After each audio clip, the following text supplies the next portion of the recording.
అధ్యక్ష, ధరణి వెబ్సైట్ వచ్చిన తర్వాత కొన్ని డాక్యుమెంట్లు నేను చెప్పదలుచుకున్నా అధ్యక్ష. మిత్రుడు మహేష్ రెడ్డి గారు కూడా ఉన్నారు, వారు కూడా వినాలి.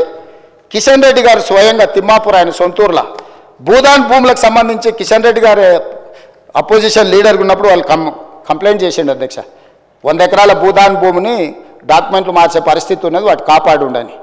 ఈరోజు కేంద్ర మంత్రి అధ్యక్ష కిషన్ రెడ్డి గారు, గతంలో హోంశాఖ మంత్రి అధ్యక్ష, ఆ కిషన్ రెడ్డి గారు ఫిర్యాదు చేసిన భూములను కూడా భూదాన్ భూములను కందుకూరు మండలం తిమ్మాపూర్ గ్రామం కిషన్ రెడ్డి కేంద్ర హోంశాఖ మంత్రిగా ఉన్నప్పుడే ప్రైవేట్ వ్యక్తుల పేర్ల మీద ప్రైవేటు భూముల పేరు మీద భూదాన్ భూములను మార్చి భూములను అమ్మేసి దాని వెనకాల ఉన్నది ఎవరో తేలాలి అధ్యక్ష. నేను వచ్చిన తర్వాత ఎఫ్ఐఆర్ చేయించిన అధ్యక్ష.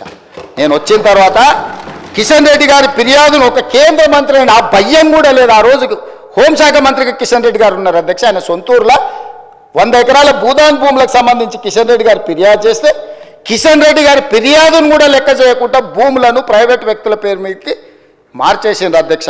నేను వచ్చిన వెంబడే నేను కేసు కట్టించిన అధ్యక్ష. పోకల్వాడలో ఈరోజు ప్రభుత్వ భూములను ప్రైవేట్కు ఈ ధరణి పోర్టల్ ద్వారా ఒక 2 ఎగ్జాంపుల్స్ చెప్తున్నా అధ్యక్ష. కొన్ని 100,000 ఉన్నాయి. రంగారెడ్డి, సంగారెడ్డి, మేడ్చల్ లాంటి జిల్లాలే కాదు ఇతర ప్రాంతాలలో కొన్ని వేల ఎకరాల ప్రభుత్వ భూములను యజమానుల పేర్లు మార్చడమే కాదు కొత్త కొత్త అన్ని తయారు చేసి వాటి అన్నిటిని కూడా సిద్దిపేట రకరకాల ఒక్క దగ్గర అని కాదు, నాగారము ఒక ప్లేస్ అని కాదు అధ్యక్ష.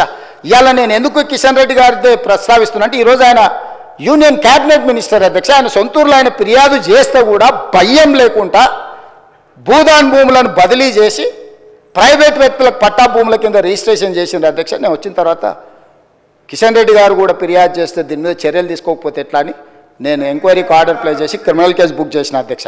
ఇట్లా ప్రతి దగ్గర ఒక్కొక్కటి కాదు అధ్యక్ష, పోకల్వాడలో కానీ ఇతర ప్రాంతాలలో కానీ చాలా ప్లేసులు, చాలా ఎఫ్ఐఆర్లు, కొన్ని మా గంధంగూడ విలేజ్ కానీ ఇవి నేను వచ్చిన తర్వాత కొన్ని నా దృష్టికి వచ్చిన వాటిని ఈరోజు నేను ఈ క్రిమినల్ కేసులు ప్రభుత్వ భూములను ప్రైవేట్ భూములను ప్రైవేటు అయితే ఇప్పుడు ఈ వెబ్సైట్ ఓనర్కి ఎంత స్వేచ్ఛ ఉందంటే ఏడైనా కూర్చోవచ్చు, ఎప్పుడైనా ఏం కావాలన్నా ధరణి పోర్టల్కి వెళ్ళిపోయి మహేశ్వర్ రెడ్డి గారి పేరు మీద ఉన్న భూమిని శంకర్ గారి పేరు మీదకి మార్చవచ్చు, శంకర్ గారి పేరు మీద ఉన్న భూమి రేవంత్ రెడ్డి పేరు మీదకి మార్చవచ్చు, 30 ఎకరాలు ఉన్న భూమిని 3 ఎకరాలు చేయొచ్చు, 3 ఎకరాలు ఉన్న భూమిని 3 గుంటలు చేయొచ్చు.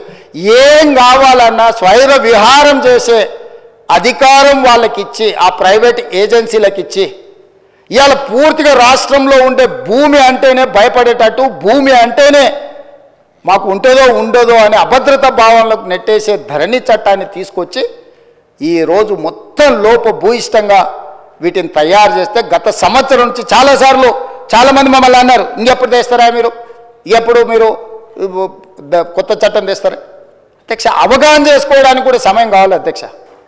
ఇవాళ ఇంత కీలకమైన ఇంత ప్రతిష్టాత్మకమైన భూభారతి 2024 చట్టం సభలోకి వచ్చినప్పుడు ప్రధాన ప్రతిపక్షం బాధ్యత ఏంది అధ్యక్ష? ధరణి నిజంగా అద్భుతమే అయితే భూభారతి లోపభూయిష్టమో రాజకీయ కారణాల చేత వెళ్ళి ప్రభుత్వం ప్రవేశపెడితే మమ్మల్ని అడగాలి, మమ్మల్ని కడగాలి, మమ్మల్ని అన్ని రకాలుగా నిలదీయాలి కదా అధ్యక్ష. ప్రతిపక్ష నాయకుడు వారు సభలోకి రావాలి కదా.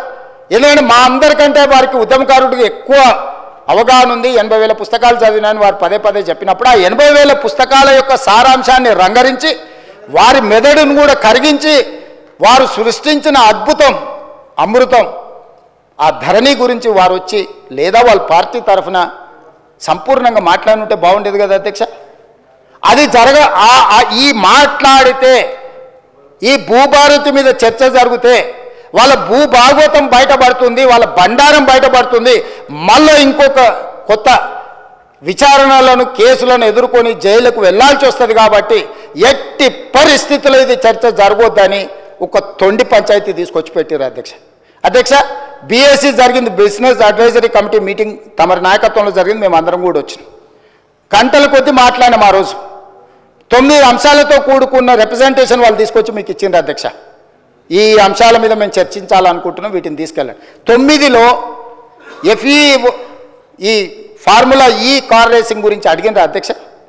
ప్రస్తావన తీసుకొచ్చిరా?